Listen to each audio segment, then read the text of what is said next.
Every parent wants to raise godly children. But wanting it and actually building it in your home are two completely different things. And the gap between those two things is where most Christian families lose the battle. You go to church on Sunday. You send your children to Sunday school. You tell them to pray before meals. But somewhere between church on Sunday morning and Monday through Saturday, the world gets louder than God in your home. And your children grow up knowing about God, without genuinely fearing Him.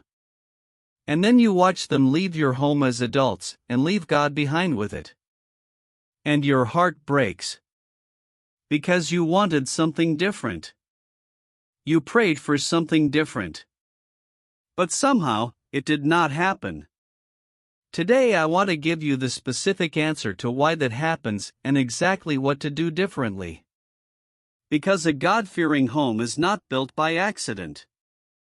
It is not built by church attendance alone. It is not built by family devotions once a week. It is built deliberately through 5 specific daily practices that create a spiritual atmosphere so strong that the fear of God becomes as natural to your children as breathing. Stay with me all the way to step 5. That is the one most parents have never considered, and it is the one that holds everything else together.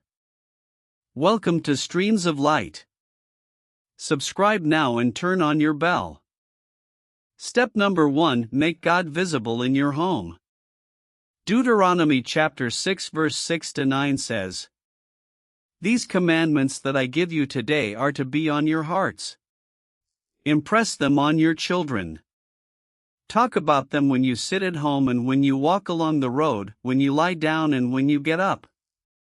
Write them on the doorframes of your houses and on your gates. When you sit at home. When you walk along the road. When you lie down. When you get up." God is not supposed to be something that happens at church on Sunday and disappears for the rest of the week. He is supposed to be the constant conversation and constant presence in your home. Practically, what does this look like? It means your children hear you talk about God naturally during normal daily life. Not just in formal devotion moments. But at dinner. In the car. During homework. During difficulty. During celebration. God is part of the conversation consistently. It means the Word of God is not hidden in a drawer that only comes out on Sunday. It is on the table. It is in conversations. It is referenced when decisions are made. It is the measuring stick for how things are evaluated in your home. When God is visible and present in the ordinary moments of daily life, children do not compartmentalize faith. They integrate it. And a faith that is integrated into everything is a faith that produces genuine fear of God. Step number 2: Establish family prayer as a non-negotiable.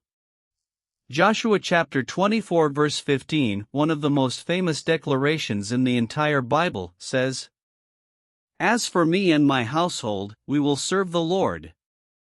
As for me and my household." Joshua made a decision that was not just personal. It was a household decision. A deliberate choice about the spiritual direction of everyone under his roof. Family prayer is the most powerful practical builder of a God-fearing home. Not because of the words prayed, but because of what it communicates to your children every single day. When your children see you pray genuinely, consistently, with faith and with reverence, they are watching what it looks like to actually believe God exists and is listening. That demonstration, seen repeatedly throughout childhood, shapes a child's relationship with God more powerfully than any sermon. Start today. Even if it is 5 minutes before school. Even if it is brief. Pray together. Let your children hear you talk to God as someone real and present. That practice, done consistently, builds the fear of God in the next generation. Step number 3: teach God's Word to your children daily. Deuteronomy chapter 6 verse 7 says, "Impress them on your children." The word impress in the original Hebrew means to sharpen, like sharpening a blade. It is a picture of intentional repeated application until the edge is sharp and stays sharp. You do not impress something on a child with a single conversation. You impress it through consistent repetition. Through returning to the same truths again and again in different contexts and different conversations until those truths are sharp and permanent in the child's understanding. Practically, this does not require a theology degree. It requires a Bible and intentionality. Read one verse at breakfast and talk about what it means. Tell your children one Bible story before bed. Ask your children what they think God would want them to do in a situation they face that day. These small consistent moments of the Word of God entering the daily conversation of your home, accumulated over years of childhood, produce children who know the Word of God not as something they studied in Sunday school, but as something woven into the fabric of how they think and see the world. And children who know the Word of God have a foundation for the fear of God that the world cannot easily remove. Step number 4: model the fear of God in your private life. This is the one most parents underestimate. And it may be the most important of all.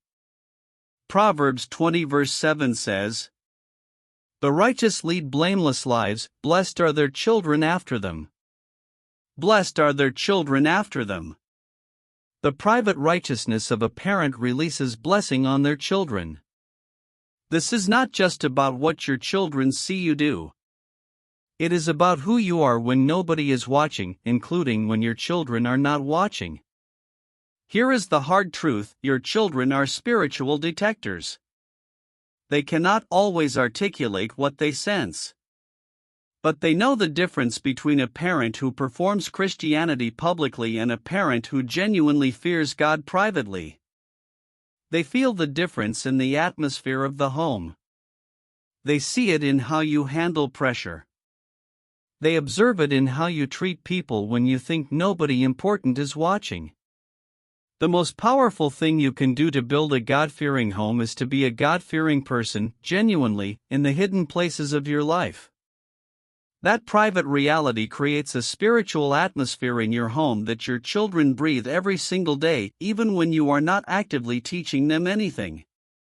Step number 5, and this is the one I told you most parents have never considered.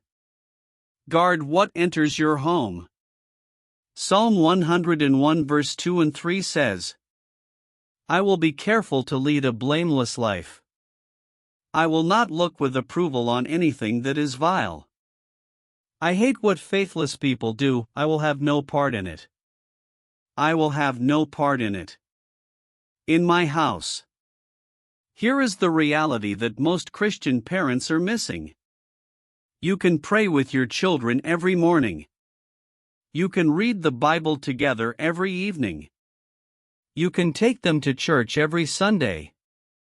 But if what comes through your television screen, your phone, your music, your conversations, contradicts everything you are teaching them, the world will win. Because the world is loud. The world is constant. The world is designed to capture attention and shape values. And it is working in your home, through every screen your children spend time in front of, shaping what they believe is normal, what they believe is acceptable, what they believe is desirable. A God-fearing home is not just built by what you add, it is also built by what you remove. Or at the very least, what you restrict and what you supervise carefully. This does not mean creating a prison. It means creating a garden. A garden has walls not to keep the children trapped, but to keep out what would destroy the plants while they are still growing. Your children's souls are still growing. The fear of God being planted in them is still taking root. And the most powerful thing you can do as a parent, alongside all the positive things we have discussed, is to guard the gate of your home against everything that would uproot what God is building in them. These 5 steps together, practiced consistently, do not guarantee perfect children.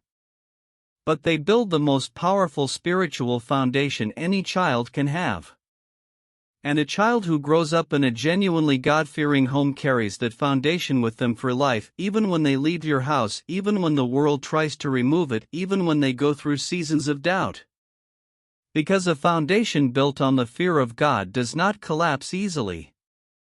It was designed to last. Father God, I come before you today as a parent who genuinely wants to build something that lasts in my home. I commit today to making you visible in the ordinary moments of my family's daily life. I commit to establishing prayer as a foundation of our home. I commit to teaching your word consistently to my children, not just in formal moments, but in the natural conversations of everyday life. I commit to modeling genuine fear of you in my private life, because I know my children feel what I am in private even when they cannot see it. And I commit to guarding the gate of my home, to being intentional about what enters and shapes the atmosphere where my children are growing. Lord, build in my children a genuine reverence for you that outlasts childhood. That survives the pressure of the world. That becomes the foundation of every decision they make for the rest of their lives. As for me and my household, we will serve the Lord. In Jesus' name. Amen. Share this video right now with every parent you know who wants to build a stronger spiritual foundation in their home. This message could change the spiritual direction of an entire family. Comment below, which of the 5 steps are you going to start implementing in your home this week? I read every comment. Subscribe to Streams of Light. God bless your home. And I will see you in the next video.